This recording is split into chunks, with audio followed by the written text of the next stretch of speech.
came back here to check the raspberries, and the ones up at the house are not quite ripe yet.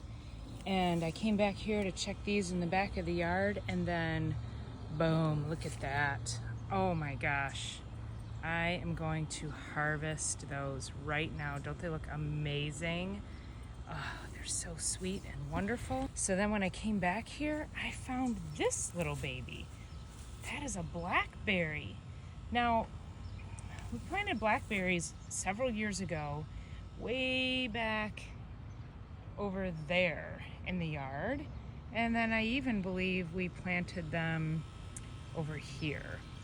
And they never grew. And now, look at that.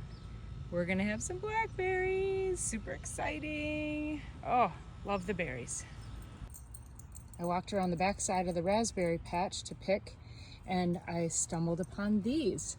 So more blackberries, and these are actually fruiting. Check that out. Oh my gosh, I'm so excited.